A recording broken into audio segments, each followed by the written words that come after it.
Buenas tardes, somos Guido y Oscar y en este video vamos a comentar, presentar y explicar el texto de Martínez Carreras, Las colonias y la guerra. La clase se va a dividir en dos momentos. En el primero daremos a conocer los datos biográficos del autor, mencionaremos sus obras más destacadas y daremos una pequeña introducción al texto.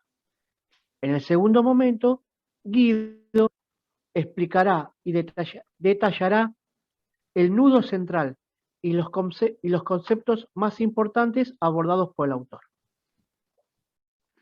José Urbano Martínez Carreras fue un destacado historiador español que nació en 1932 en la ciudad de Cartagena, región de Murcia. Se dedicó al estudio de África y de Asia.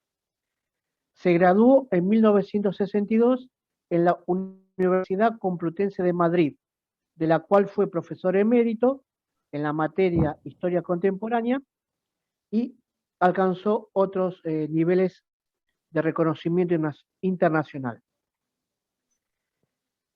Se lo considera como el gran especialista en la historia de África y de Asia, así como el hombre que introdujo esta temática en los ámbitos académicos europeos. Además, se desempeñó como secretario de la Facultad de Geografía y de Historia.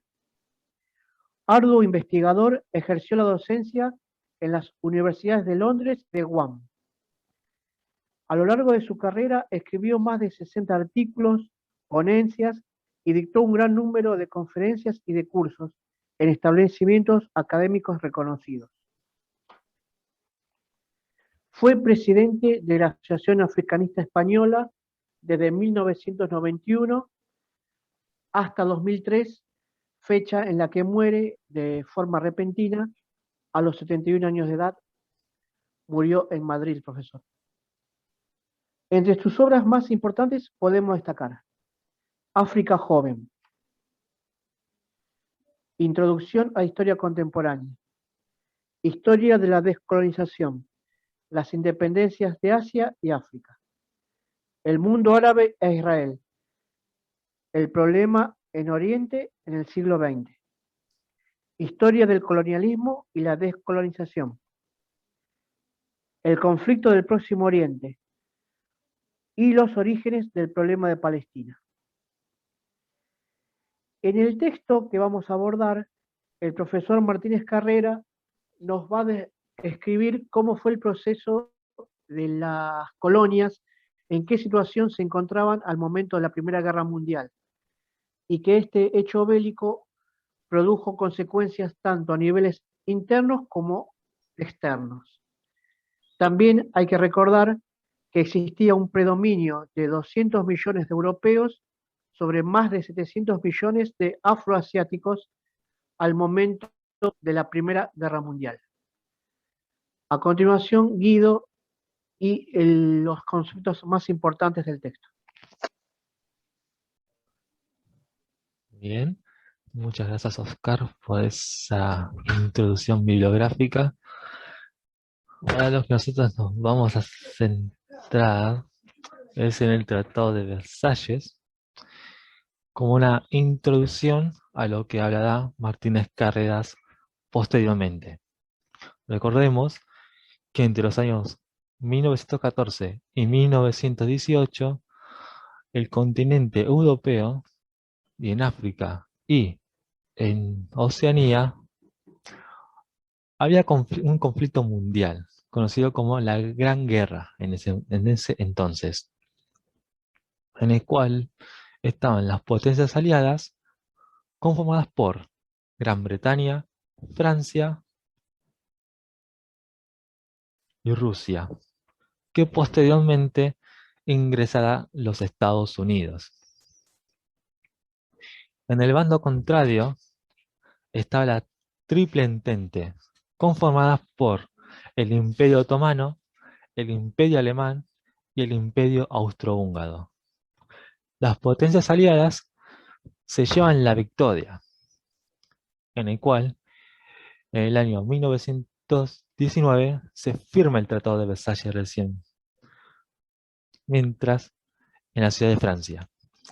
En este tratado se buscó humillar a Alemania y hacerla la responsable de la guerra.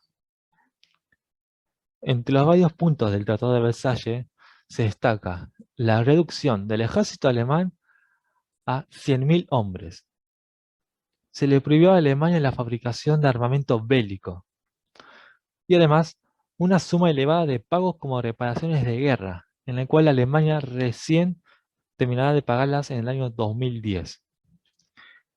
Y como ya mencionamos anteriormente, la aceptación de Alemania como responsable de la guerra. Y uno de los puntos destacados de este Tratado de Versalles, en el cual en el texto de Martínez Carrera se va a detallar aún más, es que Alemania debería entregar territorios y colonias a las potencias aliadas. Para esto, la Sociedad de Naciones Unidas hace una transformación importante, que es la creación del sistema de mandato, en el cual se realiza una redistribución de las ex colonias alemanas y turcas que iban a quedar bajo una nueva administración. Para estos se basó en el argumento de que las poblaciones de estos territorios habían sido sometidos a explotaciones inhumanas, en la cual estos mandatos van a estar divididas en varias categorías, normalmente llamadas A, B y C, que dependían del nivel de desarrollo de cada población. Aquí ahora dejamos un meme de la página de memes históricos, historiográficos o historizar con memes, que para dar una imagen de la situación. La categoría A son aquellas comunidades que habían alcanzado cierto grado de desarrollo, por lo cual esto permitía su viabilidad como países que están cercanos a una independencia, siempre y cuando estos acepten los consejos y el auxilio de las grandes potencias a las cuales van a estar administradas, hasta que sean capaces de conducirse por sí mismas. Estos territorios consistían en el antiguo Imperio Otomano, que había sido desintegrado posteriormente de la Primera Guerra Mundial, en el cual en el mapa veremos, aquí como vemos la flecha, Siria y Líbano iban a estar bajo administración francesa, mientras que Irak, Palestina y Transjordania iban a estar administradas por, por Gran Bretaña. En esta categoría A hay que tener en cuenta las políticas de estos dos países. Gran Bretaña tendió a situar bajo su control las vías de comunicación imperiales y los países que formaban el frente occidental de la India, y además asegurarse los derechos de prospección petrolífera de los territorios turcos.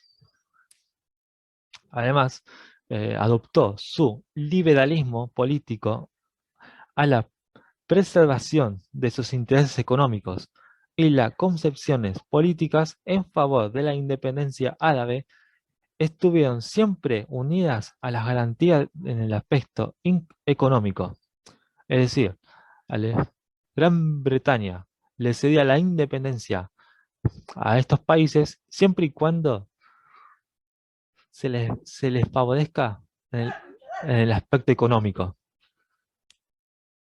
Por eso Irak logra su independencia en el año 1922. Mientras tanto, los franceses tenían el propósito de no permitir que Inglaterra se instalase como la única potencia en esta región, es decir, que no sea la potencia dominante. Los franceses no acertaron en elaborar una política precisa que actuara en la misión de que reinase la paz en estos territorios. Luego, en la categoría de B, entran aquellos territorios o colonias cuya dependencia no podía ser resuelto, debido a los problemas de desarrollo o problemas sociales internos e internacionales, en la cual sí o sí necesitaban ser administrados por otro país. Es decir, que no se le podía ceder la independencia a estos países.